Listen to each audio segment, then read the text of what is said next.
ये साईं ने मुझे तब दिलवाए थे जब हम उम्रे पर गए थे।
ये मलका की नहीं, बीबी शहरबानों की उतरी हुई पोशाक है।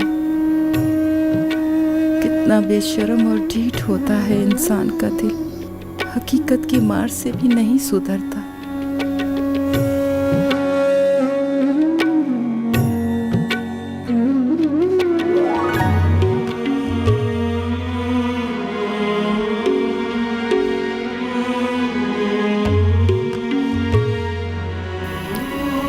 सोच मलका, अगर तू बीबी शहरबानो होती तो कैसी लगती।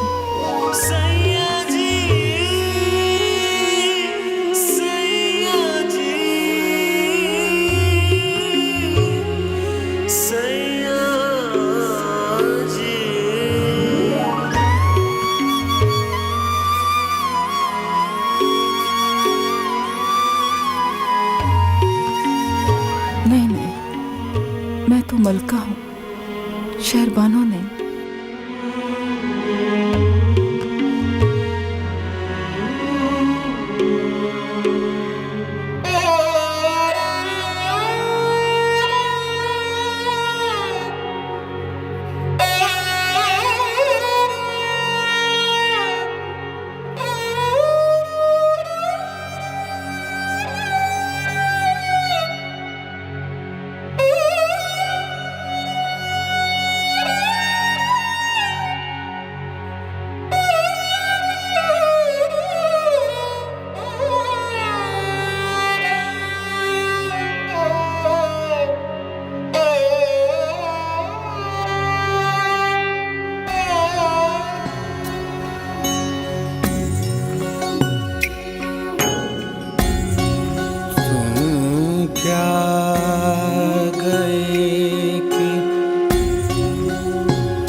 गया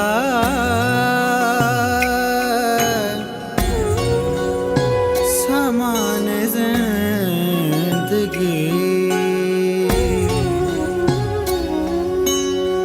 हो गए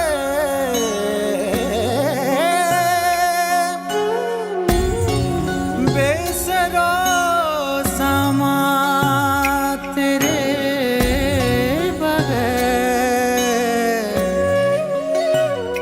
बेसरो समा तेरे बगैर।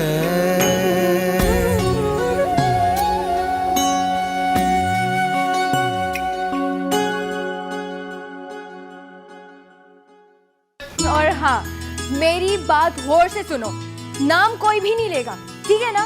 बिल्कुल होशियारी से। गुड्डी बीबी, मैं भी खेलूंगी ना। ठीक है आ जाओ।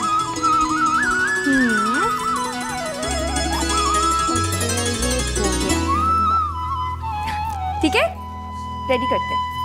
1 2 और 3।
भागो रे भागो, पीर साले सरकार आ गए।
अम्मा जान, आपने खुद ही तो कहा था कि जमीनों से सीधा लक्की महल पहुंच जाना। मैं भी वहीं आ जाऊंगी।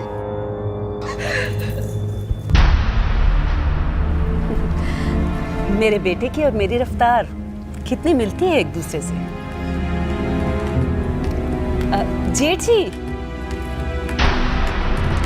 सलाम जेठ जी। वालेकुम अस्सलाम।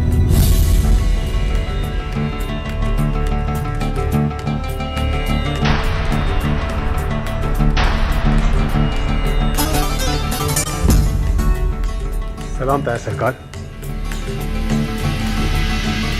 वालेकुम अस्सलाम।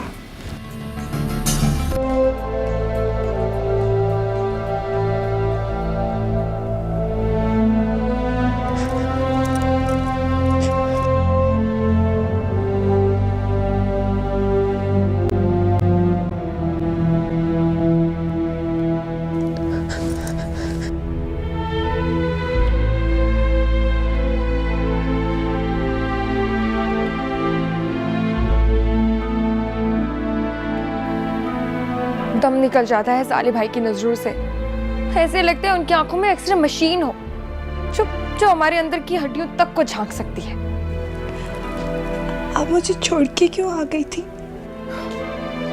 सब उनके डर से ऐसे भागे थे कि किसी ने पीछे मुड़ के देखा ही नहीं। मुझे आवाज ही दे देते आप लोग। हलक में ही अटक गई थी। वो गांव की किसी भी लड़की को उठा के ले जाते हैं और सबका खौफ से दम निकलता है। जिसे दिल चाहे उसे उठा के ले जाते हैं। हाँ, आपको भी उठा के लेके जा सकते हैं। नहीं, मेरे अब्बा जी उनकी जान निकाल के रख दें। आपके अब्बा जी सिर्फ आपके लिए जान निकालेंगे उनकी, किसी और के लिए नहीं। नहीं, अभी तुम्हारे आने से 2 दिन पहले ही तो दीनू चाचा की बेटी को मेरे अब्बा जी छुड़ा के लाए थे और हमारे ही घर में उनकी शादी करा के भेजा उन्हें। दीनू चाचा आपके अब्बा के खास आदमी थे। नहीं, वो इस गांव के आदमी थे। और पता है, मेरे अब्बा जी अपने गांव के लोगों से बहुत प्यार करते हैं।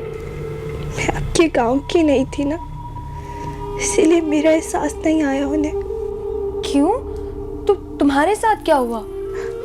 मेरी आंखों पे पट्टी बंधी थी ना, इसलिए मैंने उन्हें गलती से पकड़ लिया और उन्होंने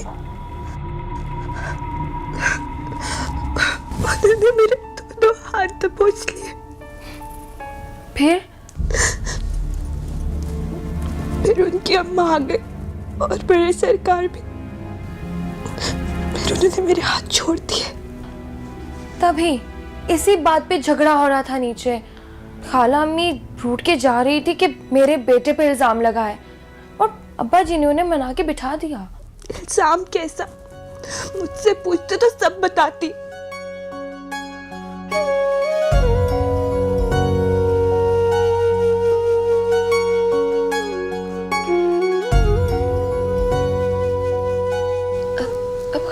को नाराज तो नहीं किया जा सकता था ना।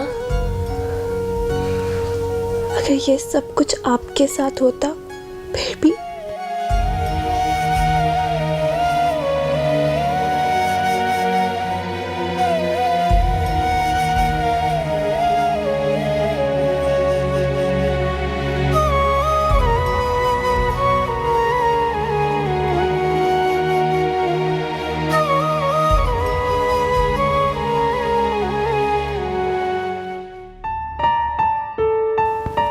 ये हाफिज फजलुद्दीन की बेटी यहाँ क्या कर रही है शहरबानो? साईं की पनाह में आई है। इसकी बेटी का कुछ मसला चल रहा है गांव में। अच्छी औरत है तो मैंने काम काज पे रख लिया। ख्याल रखना, हाथ की मैली है ये।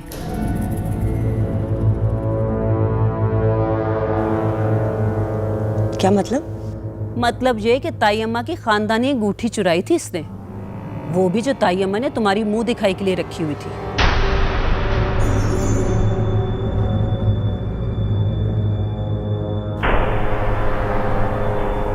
मेरी मुंह दिखाई की अंगूठी? वैसे मैंने तुम्हें कभी पहने हुए नहीं देखा शहरबानो।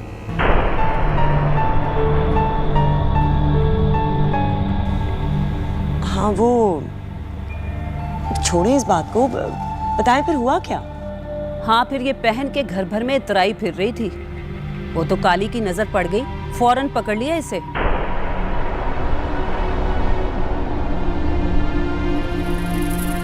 ऐसी ढीठ है, मुंह से एक लफ्ज नहीं बोली।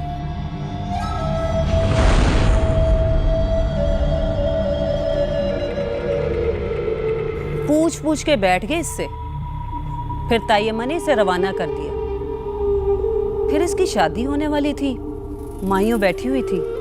शादी से 2 दिन पहले रातों रात इसके बाप ने शादी करके रुखसत कर दिया इसे और खुद भी गायब हो गया।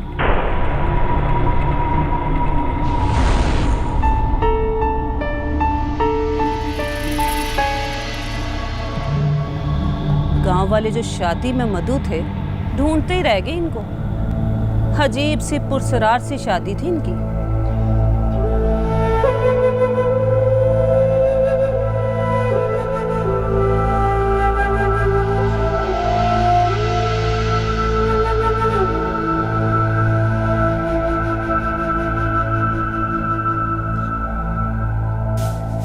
गजरा मोहब्बत वाला अखियों में ऐसा डाला, गजरे ने ले ली मेरी जान, हाय वे मैं तेरे कुर्बान।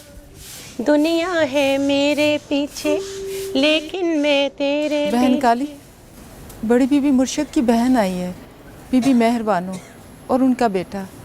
नाश्ते पानी का बंदोबस्त करो। क्या कहा? कौन आया है?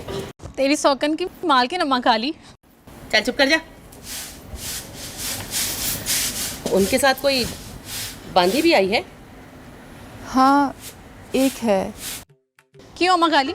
सौकन का नाम सुन के तेरे तन बदन में बिजली। ये हमारे भी मुर्शिदों का घर है। ये हमारे मालकों का घर है। यहाँ ज्यादा मर्जी हमारी चलेगी। अब यहाँ मेरी मर्जी भी चलेगी। गामे के आगे ये मेरा इलाका है। गामे की बीवी की हैसियत से अब ये मेरा भी इलाका हुआ। ले, गामा बड़े सरकार का पुत्र है क्या? चल जा यहाँ से। मुंशी है वो बड़े सरकार का। खास मुलाजमा हूँ बीबी मुर्शिद की। मैं भी खास ही मुलाजमा हूँ अपनी बीबी मुर्शिद की। इसलिए कह रही हूँ कहीं और जाके बैठ। ये मिठाई रखने आई थी यहाँ पे। मलका ले ले से डब्बे। चाहे जितना भी तू इतरा ले, इज्जत वाली औरत वही होती है जो अपने शौहर के दिल पे राज करती है। कुग्गी बन जाती है मेरे आगे उसकी। तेरी बदजुबानियों से डरता है वो। जितना तेरा चेहरा काला है ना, उतनी तेरी जबान भी काली है। सही कहते हैं वैसे तुझे, अम्मा काली, मासी काली। बस कर दे बहन। अरे तू तो जा, तू क्या मशवरे दे रही है मुझे? तू तो खुद निकाली गई थी लक्की महल से चोरी के इल्जाम में। बस खबरदार जो इस घर की किसी मुलाजमा का नाम भी लिया तो अब एक लफ्ज भी और बोला ना तो खून खराबा हो जाएगा। जा यहाँ से।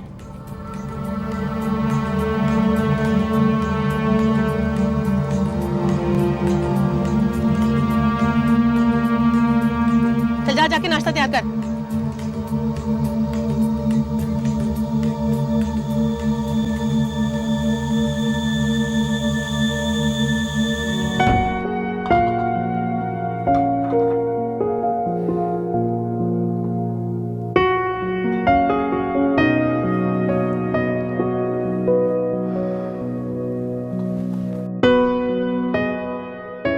साईं, आपकी पुरानी आदतें बदलने लगी हैं।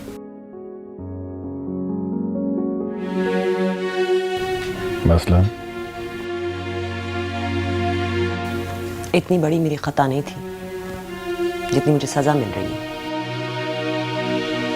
जो काम आज से 20-21 साल पहले ताई अम्मा ने किया, आज अगर मैंने कर लिया तो क्या हो गया? उन्होंने जो किया अपनी खानदानी चीजों को संभालने के लिए किया। मैंने भी जो किया अपनी खानदानी चीजों को संभालने के लिए किया। लेकिन बीबी, मैं आपको कोई सजा नहीं दे रहा, लेकिन प्लीज आप कम से कम ये मत कहें कि आपने कुछ भी गलत नहीं किया। ठीक है, गलत किया मैंने, लेकिन इसकी माफी मैंने मलका से मांगी। इससे ज्यादा मैं क्या करूं एक मुरीदनी के लिए? आपके सामने आपा बता रही थी इसकी चोरी की बात। आपा मुझे चुपती हुई नजरों से देख रही थी।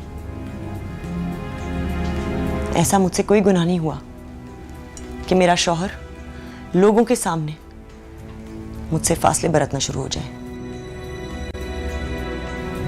मैं तो आपा के सामने भरम ही रखती रह गई। क्या बताती उन्हें कि मुंह दिखाई में मुझे अपने शौहर से खानदानी अंगूठी नहीं, सिर्फ उसकी उदासी मिली है।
बीबी मुर्शिद,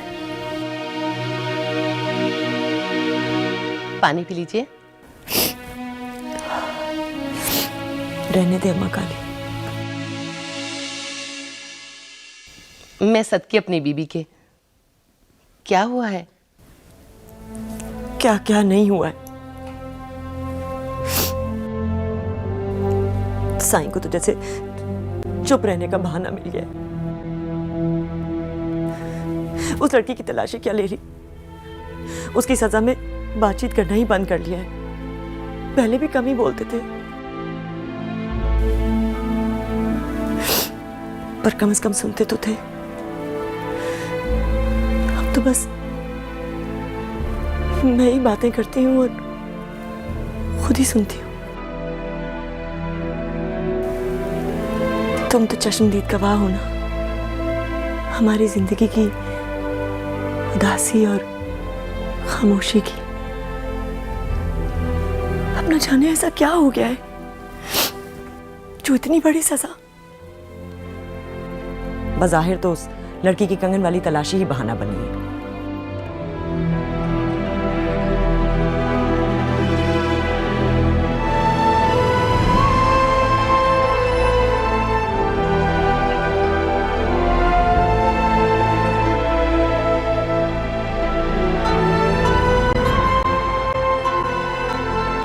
लाइए पानी दीजिए।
या सलाम या मुमिन या अल्लाह या रहमान या रहीम या करीम या ज़ुल जलाल वल इकराम।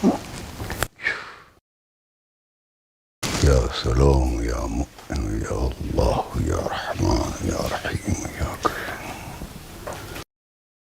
या वली या नसीर या ज़ुल जलाल वल इकराम।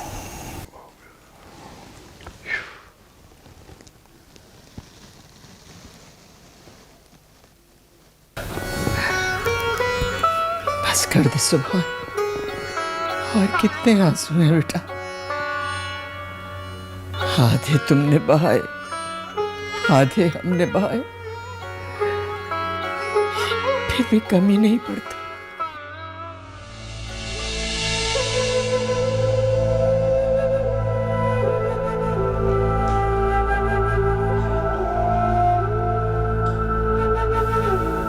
बहुत सुभान मेरे पास हो।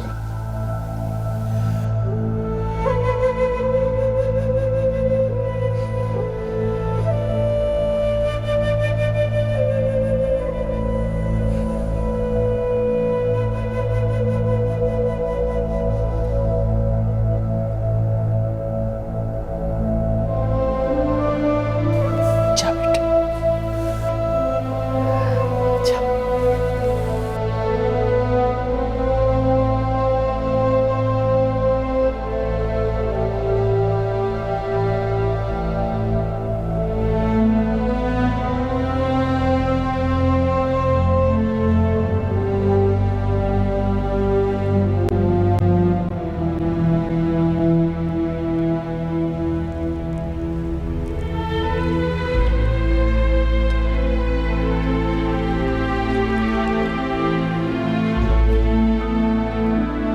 पता है कुछ तकलीफें सहनी पड़ती हैं क्योंकि उनका मुदावा नहीं हो सकता। कुदरत ने हमें अलग अलग दायरों में कैद कर दिया है। हम इन दायरों के गिर्द घूम तो सकते हैं, लेकिन इन्हें तोड़कर दूसरे दायरे में दाखिल नहीं हो सकते। अब जैसा वो तुम और वो लड़की, तुम दोनों अलग अलग दायरे में कैद हो। अगर तुमने ये दायरे तोड़ने की कोशिश की तो खानदान बिखर जाएगा, शजरे बदल जाएंगे और हमारे खानदान की बरसों पुरानी तारीख बदल जाएगी। वो तारीख जिसने हमें औरों से अलग और मोतबर बना दिया है।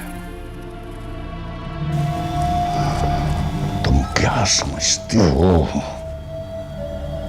अगर तुम्हारी शादी उस लड़की से हो जाएगी तो तुम्हारी होने वाली नस्ल की क्या हैसियत होगी?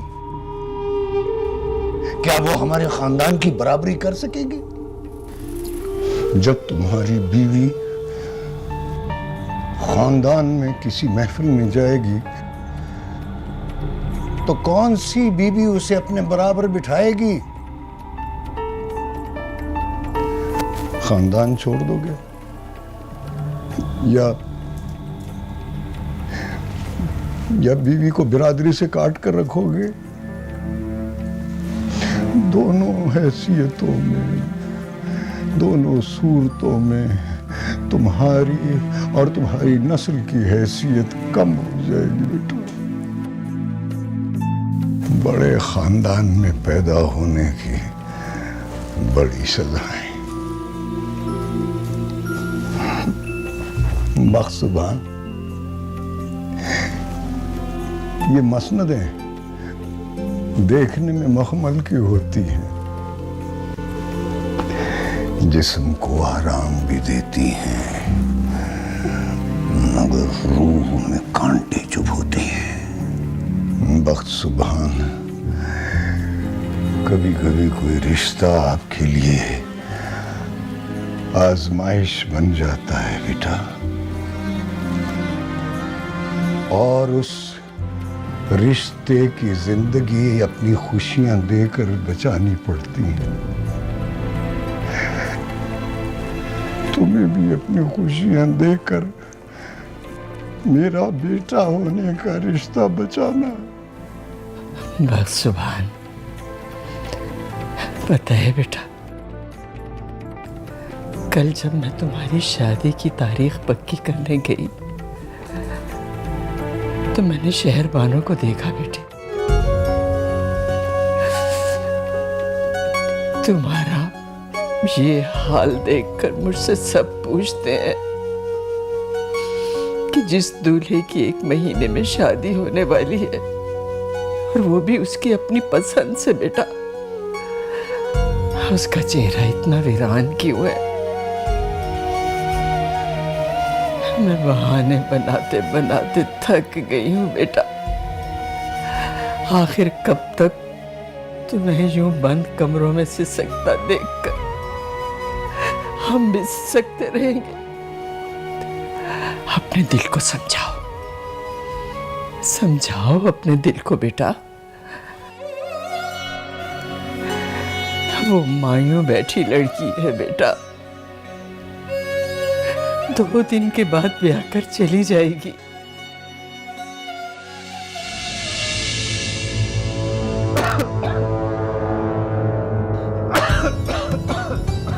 बख्शुबान, माँ सदके मेरे बच्चे।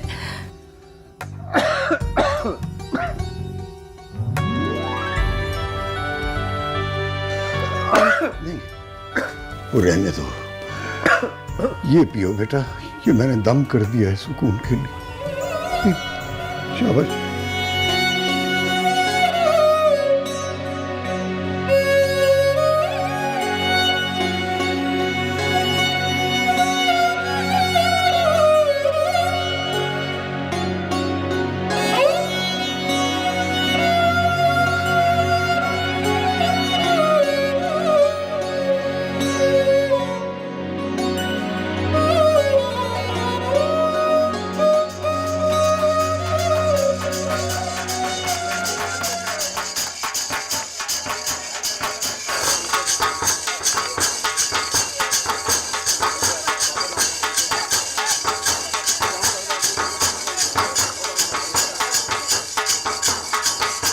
बेशर्मा, दांत तो अंदर का। क्यों अंदर करूं अपने दांत? इसमें बेशर्मी वाली कौन सी बात है? शादी कर रहा हूं अपनी चाचा की बेटी से, अपनी बिरादरी से। बहुत खूबसूरत है मेरी दुल्हन। पागल ना बन, इतनी तारीफें करोगे तो सर पे चढ़ जाएगी। कल को जूतियां उठवाएगी मलका तुझसे। पढ़ी लिखी है, मैट्रिक पास है, फिर तू होगा सीधा। हाँ तो उठाऊंगा उसकी जूतियां। मोहब्बत में तो लोग दुनिया छोड़ जाते हैं, जूतियां उठाने में क्या जाता है?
छोटे सरकार, आप और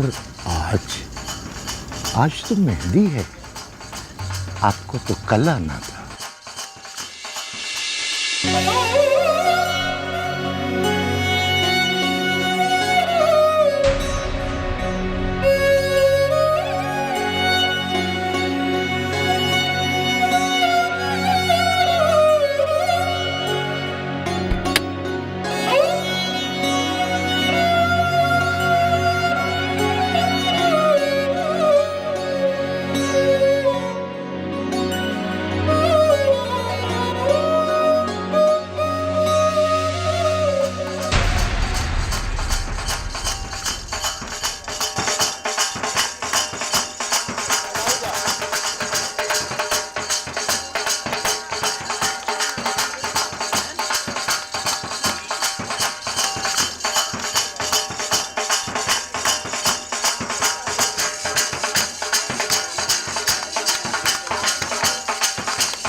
ये निकाह आज रात ही पढ़वाना पड़ेगा,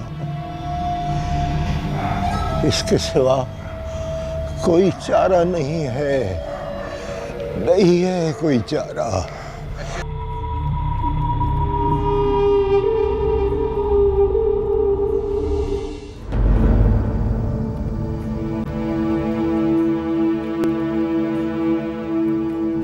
न मुझे चाचे का खौफ है, न पीर से डरता हूँ। वो खुद को मार दे या फिर मुझे मार दे, मुझे कोई फिक्र नहीं। बस तू एक बार कह दे कि वो झूठ कहता है। वो झूठ कहता है कि तू मेरी मंगेतर होने के बावजूद उससे मोहब्बत करती है। वो झूठ कहता है कि तू मेरी चाचा की बेटी होने के बावजूद उससे मोहब्बत करती है। वो झूठ कहता है कि तू एक गरीब मुरीदनी होकर शहजादे से मोहब्बत करती है। वो झूठ कहता है कि मलका को सचमुच मलका बनने का शौक चढ़ गया है। बस तू एक बार कह दे कि ये सब झूठ है तो तेरा निकाह मेरे साथ होगा। देखो मलका, ये जो बड़े लोग होते हैं ना, इनके जूते, इनकी ये खूबसूरत कपड़े, इतर के अंबार, इनमें बहुत कशिश होती है। और हम जैसे गरीब लोग ये समझ बैठते हैं कि इन्हें हमारे से मोहब्बत हो गई। चल, अगर गलती से तूने कह भी दिया था तो तुझे माफ। बस तू छोटे पीर से कह दे कि तूने झूठ बोला था। वो सच कह रहा है, मैंने भी उनसे सच ही कहा था।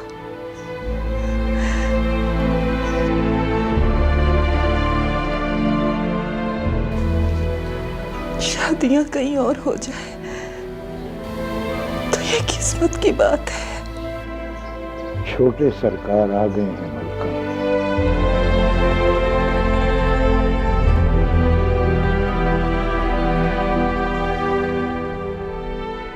अब फैसला तेरे हाथ में है। जिंदगी तेरी है, हमारी फिक्र न करना। हम सबका अल्लाह वारिस है बेटा।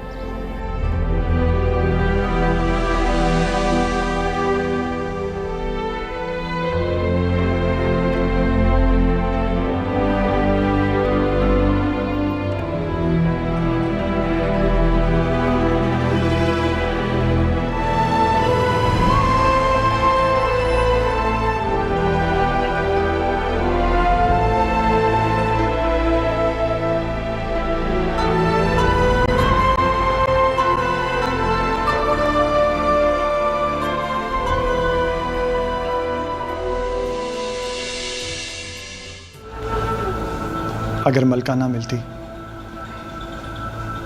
तो वीरान दिल के साथ चला जाता। अब एक नई जिंदगी शुरू करने जा रहा हूं। हम लोग खुद ही आपके साथ रब्ता करेंगे। 1 साल भी हो जाए तो परेशान मत होइएगा। मैं जानता हूं कि हमारे जाने के बाद आपके साथ यहाँ क्या होगा। आपने खुद को बहुत बड़ी तकलीफ में डाल के मुझे मेरी खुशियां दे दी हैं। मैं आपका ये एहसान सारी जिंदगी नहीं भूल सकता। नहीं सरकार, कोई एहसान नहीं है। मैंने तो आपका हक आपको लौटाया है। जब कबूल है तो कबूल है। बड़े सरकार की सजा भी कबूल है और छोटे सरकार की बरखुरदारी भी कबूल है। बस आप अपनी अमानत लेकर यहाँ से चले जाएं।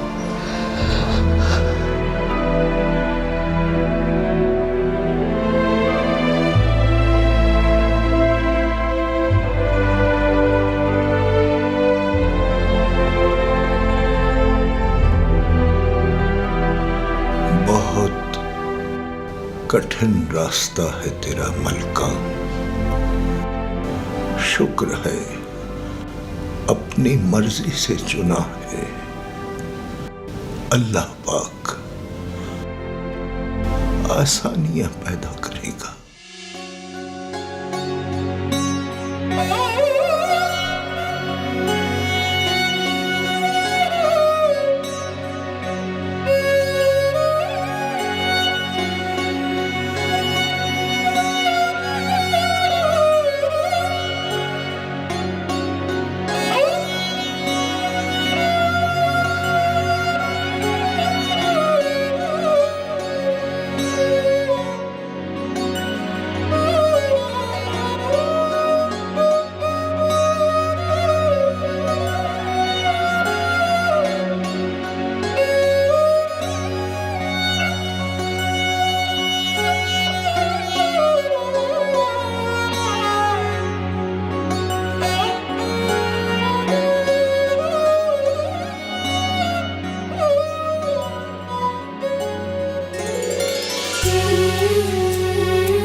अस्सलाम वालेकुम। सरकार, आबिद साहब के कहने के मुताबिक मैंने आपके रिश्तेदारों के लिए पूरा डब्बा खाली रखा है। ओए, साहब का सामान पकड़ो। सर, और मुसाफिर नजर नहीं आ रहे।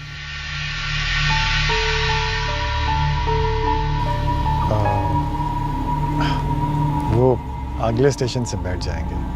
ओहो, तभी तो मैं कहूँ, मुझे तो आबिद साहब ने कहा था कि बारात जा रही है और दूल्हा दुल्हन भी है।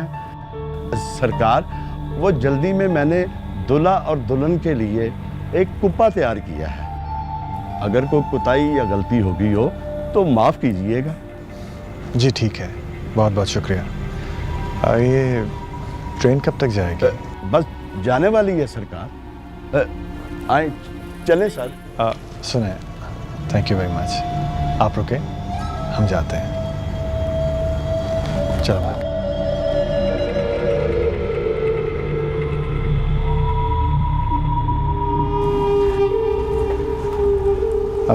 ये लो।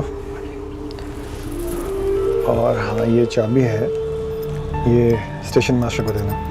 उनसे कहना कि बख्तावाना से अगर कोई पीर बख्त सुबहान का पूछने के लिए आए तो उसको दे दें। लखी महल से?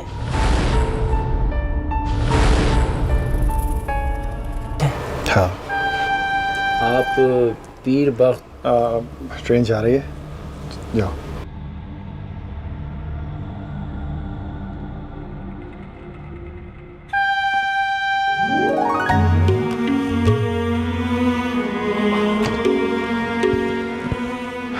घबराओ नहीं। मैंने अपने एक दोस्त से कहकर ये डब्बा बुक करा लिया था। यहाँ और कोई नहीं है। जल्दी में और कुछ कर नहीं सका। वो तुम्हारा शादी वाला जोड़ा मैं गाड़ी से निकाल कर ले आया था, तुम वो पहन लो।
कितना बेबस है ना हमारा प्यार।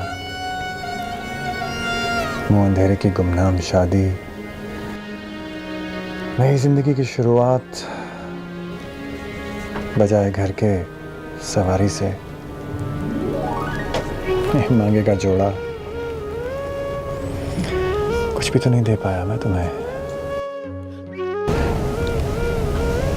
बहुत है सरकार, मेरी औकात से भी फिर भी बहुत है ये सब। और मैं, ये भी एक दोस्त की मेहरबानी है।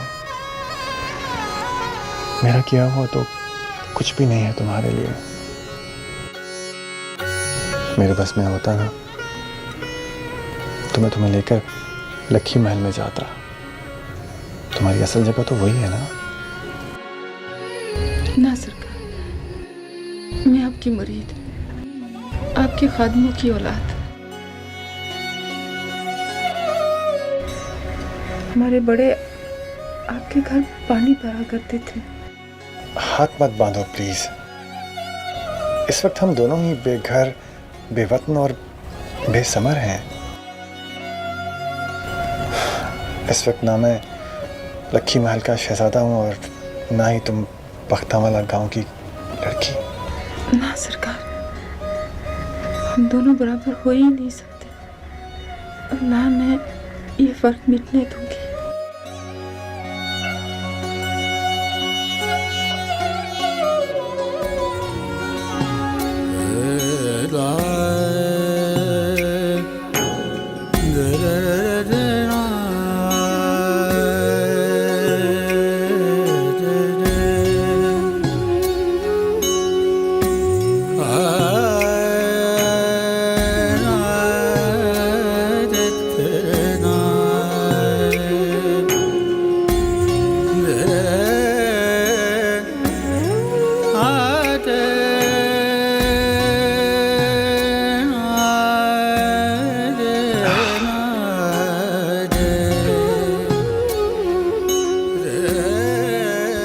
अब हाथ बांध के दिखाओ मेरे सामने। एक बार आंख उठाकर मेरी तरफ देखो तो सही।